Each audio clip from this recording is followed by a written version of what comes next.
നമസ്കാരം. വിശ്വവീഥിയിലേക്ക് ഏവർക്കും സ്വാഗതം. അടുത്തിടെ ഇന്ത്യ ഒരു സുപ്രധാന ജിയോപൊളിറ്റിക്കൽ നീക്കം നടത്തി. തുർക്കിയുടെ ഏറ്റവും ദുർബലമായ ജിയോപൊളിറ്റിക്കൽ വശം സൈപ്രസ് എന്ന ദ്വീപാണ്.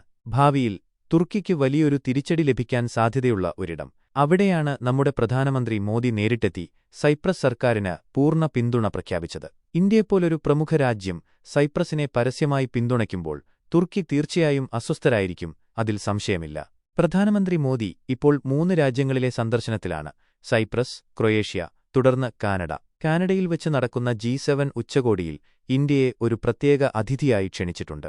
കാനഡയിൽ ഖാലിസ്ഥാൻ അനുകൂലികളിൽ നിന്ന് പ്രതിഷേധ സാധ്യതയുണ്ടെന്ന് വാർത്തകൾ വരുന്നുണ്ട്. എന്താണ് സംഭവിക്കാൻ പോകുന്നതെന്ന് കണ്ടറിയാം. സൈപ്രസ് എവിടെയാണെന്ന് നോക്കാം. ഇത് ഏഷ്യയുടെ ഭൂപടമാണ്. ഇത് നമ്മുടെ പ്രിയപ്പെട്ട ഇന്ത്യ. ഇവിടെ നിന്ന് പടിഞ്ഞാറോട്ട് പോകുമ്പോൾ നിങ്ങൾക്ക് തുർക്കിയെ കാണാം. തുർക്കി, അതേ രാജ്യം. അവിടെ ഭൂകമ്പമുണ്ടായപ്പോൾ നമ്മൾ അവരെ സഹായിച്ചു.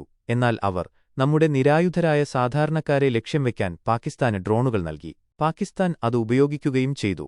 നമ്മുടെ പട്ടാളം അതിനെയെല്ലാം നിഷ്പ്രഭമാക്കിയെങ്കിലും അവർ ചെയ്ത ചതി മറക്കാൻ സാധിക്കില്ല. നമ്മുടെ വ്യോമപ്രതിരോധ സംവിധാനം ഇന്ന് ഇസ്രായേലിനേക്കാൾ മികച്ചതാണെന്ന് ഞാൻ പറയും. ഇറാൻ ഇസ്രായേലിൽ മിസൈലുകൾ വർഷിച്ചപ്പോൾ ഇസ്രായേലിന് പലപ്പോഴും അത് താങ്ങാൻ കഴിഞ്ഞില്ല. എന്നാൽ ഇന്ത്യയുടെ വ്യോമപ്രതിരോധ സംവിധാനം വളരെ മികച്ച പ്രകടനമാണ് കാഴ്ചവെച്ചത്.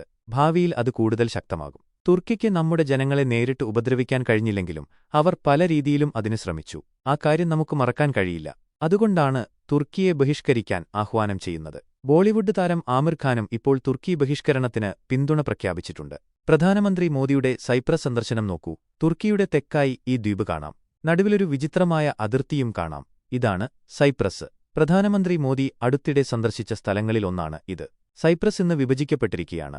വടക്കൻ സൈപ്രസ് എന്ന പേരിൽ തുർക്കിയുടെ ചില അനുയായികൾ ഈ പ്രദേശം കൈവശപ്പെടുത്തിയിരിക്കുകയാണ്. വടക്കൻ സൈപ്രസിനെ ഒരു രാജ്യമായി ആരും അംഗീകരിക്കുന്നില്ല.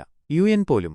തുർക്കിക്ക് മതപരമായ അടിസ്ഥാനത്തിൽ സൈപ്രസിനെ വിഭജിക്കാനാണ് ആഗ്രഹം. സൈപ്രസിലെ മുസ്ലിം ജനസംഖ്യ വടക്കൻ സൈപ്രസിലും ക്രിസ്ത്യൻ ജനസംഖ്യ തെക്കൻ ഭാഗത്തും. സൈപ്രസിന്റെ ജനസംഖ്യ ഏകദേശം 13.4 ലക്ഷമാണ്. 2010 കണക്കനുസരിച്ച് ഏകദേശം 70 മുതൽ 75% വരെ ക്രിസ്ത്യാനികളും 25 മുതൽ 30% വരെ മുസ്ലിം ജനസംഖ്യയുമുണ്ട്.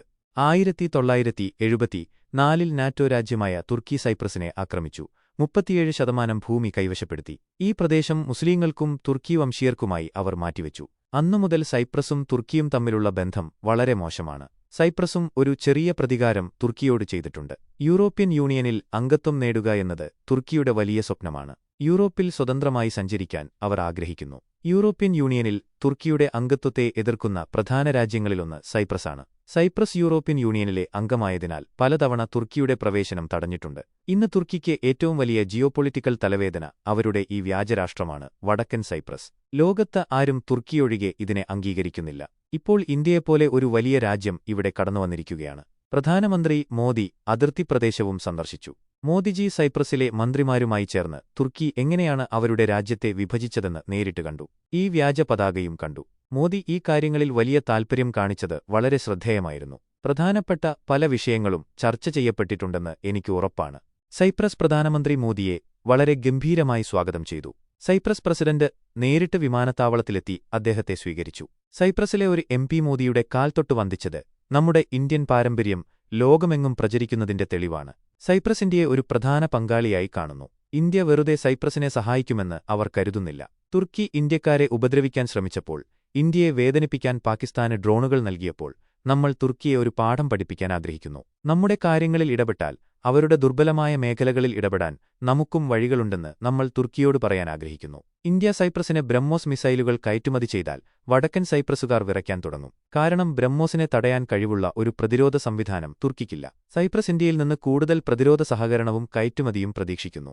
UN-ലും മറ്റ് വേദികളിലും ഇന്ത്യ സൈപ്രസിനെ പിന്തുണയ്ക്കണമെന്നും അവർ ആഗ്രഹിക്കുന്നു. സൈപ്രസിന് ഇന്ത്യ എത്രത്തോളം പ്രധാനമാണെന്ന് ഈ കാര്യത്തിൽ നിന്ന് മനസ്സിലാക്കാം.